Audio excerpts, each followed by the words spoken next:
नमस्कार मित्रांनो, मी राजेश माने यूट्यूबच्या बातमी.इन न्यूज चॅनलवर आपल्या सर्वांचे स्वागत. मित्रांनो, आता आपण आहोत औंध गावामध्ये. या ठिकाणी ॲडव्होकेट डॉक्टर मधुकर मुसळे, त्याचप्रमाणे माजी नगरसेविका अर्चनाताई मुसळे यांच्या कार्य अहवाल प्रकाशन कार्यक्रमामध्ये आपण आलेलो आहोत. यानिमित्त त्यांनी एक स्नेहमेळावा आयोजित केलेला आहे, एक संगीत रजनीचं आयोजन केलेलं आहे, त्याचबरोबर स्नेहभोजनाचाही कार्यक्रम या ठिकाणी आहे. या कार्यक्रमामध्ये आता आपण सहभागी होणार आहोत. नमस्कार, मी ॲडव्होकेट डॉक्टर मधुकर मुसळे भारतीय जनता पार्टीचं गेले 30 वर्षापासून काम करतो आहे आणि 2017 ते 2022 या कालावधीमध्ये भारतीय जनता पार्टीनं दिलेल्या संधीमुळे माझ्या पत्नीला नगरसेविका म्हणून काम करता आलं आणि या कालावधीमध्ये 5 वर्षात आम्ही एक कामाचा मोठा डोंगर उभा केला. या 5 वर्षापैकी 3च वर्ष खरं तर विकास कामं करण्यासाठी वेळ मिळाला, कारण पुढील 2 वर्ष हे करोनाच्या काळात नागरिकांची सेवा करण्यामध्ये गेले आणि त्यानंतर प्रशासक राज लागू झाला आणि 4 वर्ष प्रशासनाच्या राजमध्ये महापालिकेचे कामं सर्व ढेपाळले किंवा ऑलमोस्ट ठप्प झाले. परंतु मिळालेल्या संधीमध्ये 5 वर्षापैकी 3 वर्षाचे विकास कामं करण्यासाठी संधी मिळाली. त्या संधीचं सोनं करून आम्ही औंध भागाचं संपूर्ण कायापालट करून दाखवला. औंधला स्मार्ट सिटीचं स्वरूप आणून दिलं आणि हे विकास काम करताना नागरिकांचा भरघोस प्रतिसाद मिळाला, त्यांचे आशीर्वाद मिळाले. नंतरच्या कालावधीमध्ये गेल्या 4 वर्षात निवडणुका न झाल्याने महापालिका कमिशनरच्या नेतृत्वाखाली इथे प्रशासक राज लागू होतं, परंतु ह्या कालावधीमध्ये पुणे शहरात विकास कामं ठप्प झाली आणि प्रशासन लिटरली झोपल्यासारख्या स्थितीमध्ये होतं. तरीसुद्धा आम्ही आमच्या परीनं पूर्ण प्रशासकावर आणि प्रशासनाच्या सर्व अधिकाऱ्यांवर दबाव टाकून नागरिकांचे जे विकास कामं आहेत, त्यांच्या अडीअडचणी येतात, त्या सोडवण्यासाठी आम्ही पुरेपूर प्रयत्न करत राहिलो आणि नागरिकांची सेवा केली.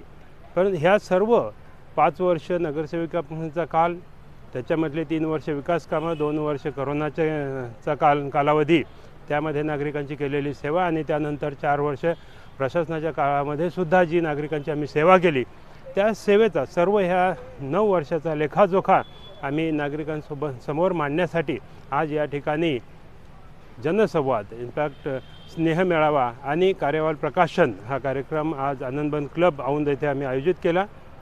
याच्यामध्ये नागरिकांशी या निमित्ताने हितगुज करणे, चर्चा करणं, त्यांना भेटणं, प्रत्यक्ष भेटून त्यांच्याशी बोलणं आणि त्यानिमित्तानं एक मनोरंजनाचा कार्यक्रम आणि स्नेहभोजन असा एक सर्वसाधारण कार्यक्रम ठेवलेला आहे. त्यामध्ये सर्वात महत्त्वाचा विषय आहे की आम्ही जे गेल्या 9 वर्षामध्ये कामं केली तर किंवा त्यापूर्वीसुद्धा भारतीय जनता पार्टीचा कार्यकर्ता म्हणून जे काही कामं केली, ह्या सर्व कामाचा एक लेखाजोखा नागरिकांसमोर मांडणं आणि नागरिकांशी चर्चा करणं, त्यांचे आशीर्वाद घेणं हा या पाठीमागचा मूळ उद्देश आहे आणि त्यामुळेच आज आम्ही इथं स्नेहमेळावा आणि कार्यवाल प्रकाशन हा कार्यक्रम इथे आज ठेवलेला आहे.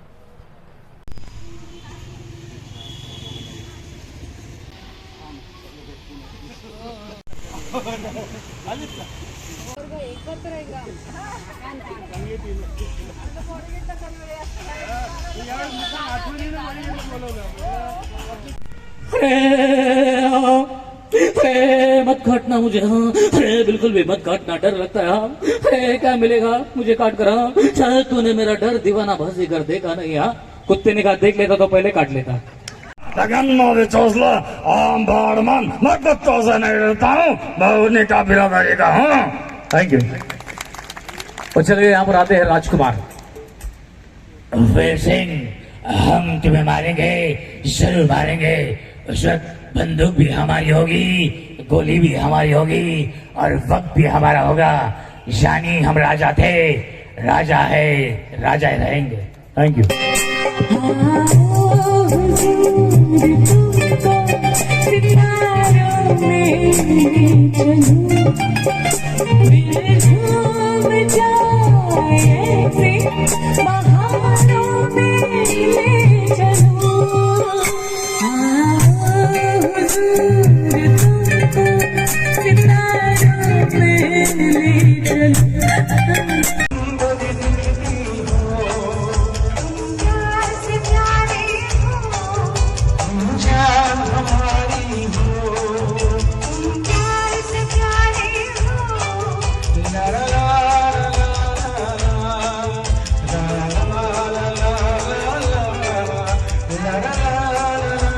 गीत में जो यहाँ पर फरमाइश आई है तो उसी गीत को पूरा करते हैं।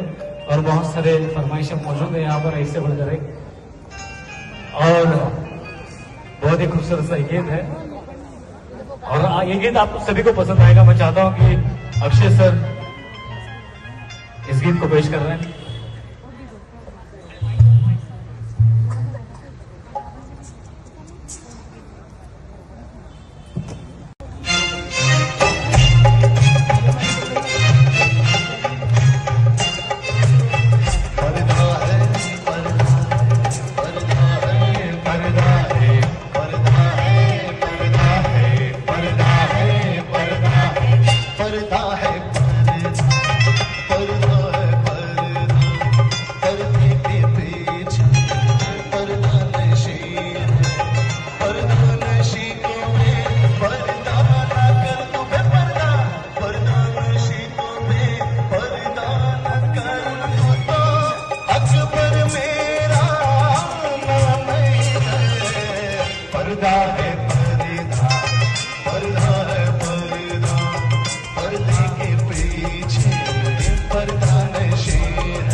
मिळावा आणि त्यांच्या म्हणजे अर्चनाताईंच्या गेल्या 5 वर्षाच्या म्हणजे 5 वर्ष ते नगरसेविका होते आणि प्लस पुढे 4 वर्षाचे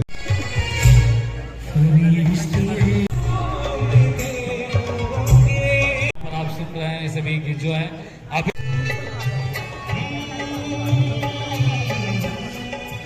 सर्वांना आमच्या दोघांकडनं नमस्कार। आज आपल्या सर्वांच्या उपस्थित या स्नेह मेळाव्याचं आम्ही आयोजन केलं। एक निमित्त होतं की खरं तर आमच्या दिवाळीच्या वेळेस हा कार्यक्रम आयोजित करायचा होता, परंतु काही वैयक्तिक घरगुती कारणामुळं विशेष माझी आई आजारी होती, त्यामुळं त्यावेळेस करता नाही आला। म्हणून मग म्हटलं की आता यावेळेस आईमुळं आम्ही तो पोस्टपोन केला होता आणि आता आपण करतोय। मी माझे मोठे बंधू भास्करराव मुसळे यांना विनंती करतो त्यांनी मंचावर यावं। गेले 8-9 वर्ष म्हणजे 2007ला जेव्हा तुम्ही नगरसेविका अर्चना मुसळे यांना निवडून दिलं तेव्हापासून 2022 हे 5 वर्ष आणि त्यानंतरचे पुढचे महापालिका प्रशासनाच्या काळातील 4 वर्ष असे 9 वर्षाचा हा कालावधी मध्यंतरी गेलाय। मी भारतीय जनता पार्टीचं गेले 30 वर्षापासून औंधमध्ये काम करतोय आणि औंधमध्ये भाजपचा झेंडा काढणारा म्हणजे मी अशी सुरुवात इथे केली जेव्हा इथे भाजपचा झेंडा सुद्धा कोणी धरायला नव्हतं। तर पहिल्या 3 वर्षामध्ये आपण औंधचा विकास करून एक वेगळं स्वरूप देण्याचा पूर्ण आम्ही ताकदीनं प्रयत्न केला, औंधला स्मार्ट करण्याचा प्रयत्न केला, औंधचा आपण नकाशा बदलला। आज आपल्या औंधच्या नगरसेविका भारतीय जनता पार्टीच्या अर्चनाताई मुसळे व आमच्या भारतीय जनता पार्टीचे खूप जुने आणि ज्येष्ठ नेते ॲडव्होकेट मधुकर मुसळे यांनी मिळून संगीत रजनी असा हिंदी आणि मराठी गाण्यांचा कार्यक्रम आयोजित केलाय। हा कार्यक्रम आज 7 डिसेंबर रोजी संध्याकाळी 7 ते 10च्या मध्ये आनंदवन क्लबला औंधला होणार आहे, पार पडणार आहे। आणि त्याचबरोबर त्यांनी स्नेह मेळावा आणि त्यांच्या म्हणजे अर्चनाताईंच्या गेल्या 5 वर्षाच्या म्हणजे 5 वर्ष ते नगरसेविका होते आणि प्लस पुढे 4 वर्षाचे त्यांनी प्रशासनाच्या जे काळामध्ये जे काम केलं त्याचं कार्य अहवाल प्रकाशन हा कार्यक्रम आज पार पडत आहे। मला सर्वप्रथम मी या कार्यक्रमाला प्रमुख उपस्थिती म्हणून येणार होतो, मात्र हिवाळी अधिवेशन हे नागपूरला सुरू होत आहे आणि थोडं फ्लाईटच्या सध्याचं जे काही अडचणी आहेत त्याच्यामुळे मला थोडं लवकर यावं लागलं, त्यामुळे मी या कार्यक्रमाला येऊ शकणार नाहीये। पण माझ्या खूप खूप शुभेच्छा मी या निमित्ताने ॲडव्होकेट मधुकर मुसळे साहेब आणि अर्चनाताई मुसळेंना देतो, कारण त्यांनी गेल्या 9 वर्षामध्ये म्हणजे 3 वर्ष त्यांनी नगरसेवक म्हणून नगरसेविका म्हणून ज्या पद्धतीने औंधमध्ये विकास कामं केली, त्याच पद्धतीने 2 वर्ष कोविडच्या काळामध्ये मधुभाऊ असतील, अर्चनाताई असतील, त्यांनी पूर्ण प्रभागामध्ये जे सेवा कार्य केलं आणि त्याच्यानंतर जेव्हा 5 वर्षाची जी टर्म संपली, मात्र निवडणुका नाही होऊ शकल्या आणि त्यामुळे प्रशासनचं जे काळ होता 4 वर्षाचा, त्यामध्ये सुद्धा सातत्याने नागरिकांचे वेगवेगळे विषय घेऊन जनतेसमोर म्हणजे जनतेचे विषय घेऊन हे प्रशासनाच्या माध्यमातून सोडवत आलेत आणि त्यामुळे ह्या सगळ्या काळामध्ये त्यांनी अतिशय भारतीय जनता पार्टीच्या माध्यमातून खूप उत्तम काम केलंय. त्यामुळे त्यांनी हा जो काही त्यांच्या कार्य अहवालाचं प्रकाशन करतायत, त्याच्यासाठी मी त्यांना खूप शुभेच्छा देतो, या स्नेहमेळाव्याच्या खूप शुभेच्छा देतो आणि सर्व नागरिक जे संगीत रजनीच्या कार्यक्रमाला जमणार आहेत त्यांनी सुद्धा या कार्यक्रमाचा आनंद घ्यावा आणि असंच अर्चनाताई मुसळे आणि ॲडव्होकेट मधुकर मुसळे यांनी भारतीय जनता पार्टीच्या माध्यमातून समाज, राष्ट्र आणि मानवतेची सेवा ही करत राहावी अशी शुभेच्छा देतो आणि थांबतो. जय हिंद. आणि तिसरं आवडतं गाणं म्हणजे बाई मला नाही माहित. जरा तालियां होना चाहिए, जरा जोरदार. भाई चलते हैं. इसी बीच नाना जबान ऐसी बार आएगी, आंखें बाहर आएंगे, घर जाओगे, गाना गाओगे, चर्चा करोगे, सो जाओगे. क्या मरा मालूम नहीं, किसने मरा मालूम नहीं. हे तुम्हारी नामर्दंगी कमजोरी कल तुम्हारे बच्चों के लिए रोना बन जाएगी. पूर्ण काळामध्ये 2017 पासून ते आतापर्यंत आम्ही जे काही कामं करतो त्याच्यामध्ये नागरिकांचा अगदी सक्रिय सहभाग असतो. तुम्ही नेहमी आमच्या पाठीशी असता, तुमचे आशीर्वाद आमच्या पाठीशी असतात आणि तुमचे हे आशीर्वाद आणि तुमचं नेहमीच आमच्या सोबत जी ताकद देता, त्यामुळंच आम्हाला नेहमी पुढे काम करण्याचं, अधिक काम करण्याची ऊर्जा आणि शक्ती मिळते. स्नेह मेळावा आणि कार्य अहवाल प्रकाशन असा हा कार्यक्रम आपण आयोजित केला. या कार्यक्रमाला आलेल्या सर्व नागरिक बंधू आणि भगिनींचं मी इथे मनापासून स्वागत करते. आता साहेबांनी सांगितलं की 2017ला मला निवडून दिल्यानंतर आम्ही कुठेही न थांबता विकास कामाला सुरुवात केली. सर्वात म्हणजे आपल्या भागातील नागरिकांच्या ज्या काही अडचणी आहेत, ज्या महत्वाच्या निळ्या आहेत, तिथून आम्ही कामाला सुरुवात केली आणि लक्षात आलं की आपल्या इथं फुटपाथ म्हणजे जुने जर बघितले तुम्ही, फुटपाथ आणि रस्ते बिलकुल नियोजित नव्हते आणि म्हणून मग आम्ही तुम्ही बघितलं की नियोशी पार्क ते परिहार चौक ते डीपी रोड आणि ITI रोड असे हे रस्ते आणि फुटपाथ आपण सुशोभित करून घेतले. ते सुशोभितच करून घेतले नाही तर त्याच्या आतमध्ये ड्रेनेज लाईन, पावसाळी लाईन हे सगळं टाकून आम्ही सुशोभित करून घेतले. त्याचबरोबर आपल्या भागातील सर्वात महत्वाची अडचण म्हणजे आपल्या भागात कुठलाही कार्यक्रम जर करायचा असेल तर एकही सांस्कृतिक भवन नव्हतं किंवा एखादा हॉलही नव्हता जिथे छोटे कार्यक्रम, बर्थडे असो, मुंज असो, साखरपुडा असो, असे काही कार्यक्रम जर करायचे असतील तर आपल्या भागात एकही हॉल नव्हता आणि म्हणून आम्ही आमच्या बजेटमधून गोपीनाथ मुंडे सभागृह हे आपण स्थापन केलं आणि आज सांगायला आनंद वाटतो की आज नागरिक त्याचा वापर करतायत आणि खूप कमी किमतीमध्ये ते सगळ्यांना भाड्यानं मिळते. हे असं एक मोठं काम आपण केलं. त्याचबरोबर सर्वात महत्वाकांक्षी प्रकल्प म्हणजे महिला कुस्ती प्रशिक्षण केंद्र. पुणे शहरातलं सर्वात पहिलं हे महिला कुस्ती प्रशिक्षण केंद्र आपण बनवलं. कारण आपल्याला सर्वांना माहिती आहे दंगल मूव्ही नंतर सर्व मुलींना रेसलिंगमध्ये इंटरेस्ट यायला लागला आणि मग आपल्या भागात एखादं असं रेसलिंग सेंटर असलं पाहिजे, आम्ही असं ठरवलं आणि त्याच्यानंतर इंदिरा गांधीच्या शाळेच्या मागे आपण हे रेसलिंग सेंटर बनवलं. तुम्ही कधीही बघायला जाऊ शकता. आज तिथे 100 ते 150 मुली तिथे प्रशिक्षण घेत आहेत.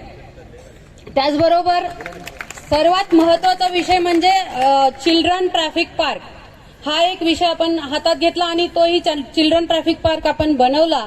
त्याच्या मागचा उद्देशही हा होता की आपण पुणे शहराला आज ओळखतो की ट्रॅफिकचे रूल आपण लोक बिलकुल पाळत नाही.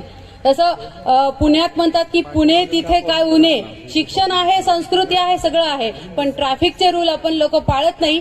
म्हणून ह्या आपल्याला हे जे म्हटलं जाते ते पुढे म्हणलं जाऊ नये म्हणून आत्ताच लहान मुलांना त्यांच्या बालवयातच जर त्यांच्यावर संस्कार घडवले की ट्रॅफिक रूल आपण पाळले पाहिजे तरच पुढची पिढी आपली चांगली होईल आणि त्याचसाठी आम्ही ट्रॅफिक पार्कचं बनवलं. त्याचबरोबर आनंद पार्कमध्ये आर के लक्ष्मण राहतात आणि त्यांच्या स्मृती जिवंत राहिल्या पाहिजे म्हणून आर के लक्ष्मण कट्टा आपण इथे बनवला. असे अनेक कामं आपण केले. तुम्ही निवडून दिल्यानंतर तुमचे आशीर्वाद रूपी मतदान आम्हाला तुम्ही दिले आणि आम्ही जराही न थांबता तुमच्या त्या मतदानाचं, त्या आशीर्वादाची जाणीव ठेवून आम्ही इतके वर्ष, साहेबांनी आत्ताच सांगितलं की 3 वर्ष विकास कामं करायला मिळाली आणि 2 वर्ष करोनामध्ये आम्ही सर्वांची सेवा केली. त्यानंतर प्रशासक काळ 4 वर्षाचा होता. त्या काळातही कुठेही न थांबता आम्ही नागरिकांचे कामं करत राहिलो. पण ह्या इथे उपस्थित सर्व नागरिक, असं कुठेही वाटत नाही की हे नागरिक आहेत, हे आमचे फॅमिली मेंबर आहेत. आमच्या प्रत्येक कामात हे सगळे नागरिक नेहमी असतात, याचा मला खूप अभिमान वाटतो. म्हणजे कोविड काळात जेव्हा आम्ही धान्य वाटप केलं, आम्ही सुरुवात केली 5 लाखाचं धान्य वाटप करायला, पण ह्या माझ्या नागरिकांनी जे स्मार्ट आहेत पण तेवढीच त्यांना समाजसेवेची पण जाण आहे, या सगळ्यांनी 10 लाखाचं धान्य आम्हाला दिलं आणि आम्ही सगळं मग 3 टप्प्यामध्ये हे धान्य वाटप आपण केलं. सिंगापूर नाही करायचं, आम्हाला भारत करायचं, आम्हाला औंध करायचंय. हे टार्गेट घेऊन काम करतो. आपल्या गरजेनुसार आपल्याला उत्कृष्ट काम करायचं आहे. पण ही सर्व जी डेव्हलपमेंट केली ती सर्व नागरिकांसाठी केली. भविष्यामध्ये सुद्धा एकच उद्देश, एकच ध्येय, औंध हे भारतातलं उत्कृष्ट उपनगर म्हणूनच उदयाला आणणार. परंतु माझी ह्या लहान्या भावाला एक कंडिशन होती, शिक्षण पूर्ण केल्याशिवाय राजकारणात जायचं नाही. कारण शिकलेला माणूस जेव्हा राजकारणात जातो तेव्हा त्याची थॉट प्रोसेस वेगळी असते.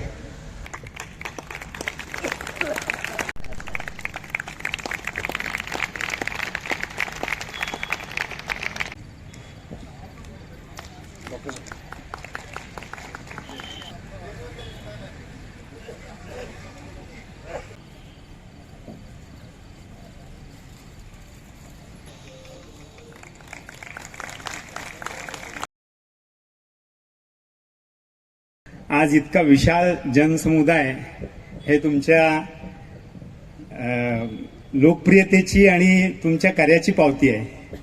बऱ्याच जणांनी म्हणजे आपल्या आमदारांपासून सगळ्यांनी सांगितलं हिशोब 3 वर्ष 2 वर्ष, पण माझ्या हिशोबाने सत्तेत असताना आणि नसताना जे दोही काम करतात त्यांना आम्ही राजकारणी म्हणणार नाही, समाजकारण पहिलं आहे. शासन होतं गुडघाभर पाण्यात आणि सांगायला आनंद आहे, जेव्हा सत्ता असते तेव्हा माणसं कामं करणं सोपं असतं, पण सत्ता नसताना यांनी काही कामं केलेली आहेत. आणि आता 3 दिवसापूर्वीचं एक उदाहरण सांगतो. माजी शिंदे रोड कमिशनरांना घेऊन यायचं रोडवर, हे फक्त मधुकर मुसळे आणि त्यांच्या पत्नी करू शकतात. हे मला आनंदाने सांगावंसं वाटतं. ओके. नगरसेविका अर्चनाताई मुसळे, मधुकरजी मुसळे यांच्या वतीने आज कार्य अहवालचं प्रकाशन इथं होतं आणि औंध परिसरामध्ये मला वाटतं की 2017 पासून मी बघतोय की सातत्याने हे दोघं जण विविध कार्यक्रम करत असतात. विकास कामं असतील, डेव्हलपमेंट असेल, स्मार्ट सिटी होण्यामध्ये त्या दोघांचा खूप मोठा हातभार आहे. मी स्वतः डोळ्यांनी पाहिले, तुम्ही सुद्धा बघितलंय की रोड असतील किंवा डिझाईन असेल, स्वतः हे दोघं उभं राहून ते करायचे की हे असं असलं पाहिजे. मी जेव्हा जायचो मी गाडी थांबून उतरून बघायचो की मधुकर काय झालं, अर्चना ते काय, की बघायचं की हे असं डिझाईन. म्हणजे स्वतः मी साक्षीदार आहे. मी महापालिकेचा सभागृह नेता होतो. औंध स्मार्ट सिटी झाली आणि राज्य सरकार, केंद्र सरकारचा निधी जरी आला असेल तर स्थानिक नगरसेवक म्हणून यांनी खूप त्याच्यामध्ये हातभार लावलाय आणि काम केले. आणि मी समजतो की भारतीय जनता पार्टीचे नगरसेवक म्हणून एक नाही, तुम्हाला 2 नगरसेवक लाभलेले आहेत. आणि खरंच 24/7 अवेलेबल असलेले मुसळे परिवार आहे आणि आपण सुद्धा सर्व सोसायटीतले नागरिक त्यांना साथ देत असतात. 2017 ते 25 9 वर्षाचा कार्यक्रम, 5 वर्ष नगरसेवक असल्यानंतर पुढचे 4 वर्ष तुम्हाला माहित आहे की नगरसेवक पद नसताना सुद्धा महापालिकेत पाठपुरावा करून, नेत्यांकडे पाठपुरावा करून विकास कामं करणं किती अवघड असते, या दोघांनी ते केले. मला त्यांना धन्यवाद द्यायचे आहे की एक छोटं लाईट लावायची असेल आणि एखादा मोठा ब्रिज जरी करायचा असेल तर किती मेहनत असते हे मला माहिती आहे. मी दोघांचं अभिनंदन करतो. अहवाल आहे, अहवाल उगाच जमत नाही, अहवाल प्रकाशन करायला डेअरिंग लागती, अहवालात कामं लागतात. तर ती केल्यामुळे आता काही दिवसात अहवाल आपल्या प्रत्येकाच्या घरी जाणार आहे आणि नक्कीच 1 नाही 2 अहवाल त्यांना लागतील. एका अहवालाने काम होणार नाही. अशा प्रकारे मी त्यांना शुभेच्छा देतो. पुन्हा एकदा लोकसभा असेल विधानसभेमध्ये तसं तुम्ही भारतीय जनता पार्टीवर विश्वास दाखवून मला वाटतं नेते मुरलीधर मोहोळ जे असेल, सिद्धार्थजी शिरोळेंना तुम्ही आमदार केलं, मुरलीधरनं खासदार करून मंत्री केलं. येणाऱ्या निवडणुकीत ते कुठल्याही 9 वर्षामध्ये नगर स्वतःच्या निवडणुकीत त्यांनी काम नाही केलं. लोकसभा पार्टी यासाठी केलं. पण आता येणारी जर पुढच्या महिन्यात निवडणूक आहे, यांना भरघोस मताने तुम्हाला निवडून द्यायलाच पाहिजे की असे नगरसेवक आम्हाला असले पाहिजे जेणेकरून विकास काम होईल, नागरिकांमध्ये एकोबा राहील आणि हे शहर, हे औंध परिसर आपला हा पुणे शहरात नावलौकिक होण्याचा आपण प्रयत्न करू. पुन्हा एकदा दोघांना लाख लाख शुभेच्छा. आणि या सर्व औंध मधल्या माझे नागरिक बंधू भगिनी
औंध हे भारतातलं उत्कृष्ट उपनगर करणं हेच ध्येय आमचं, जे आम्ही आता आपल्या ह्या टप्प्यात केलंय. जर आणखी 2 वर्ष जर मिळाली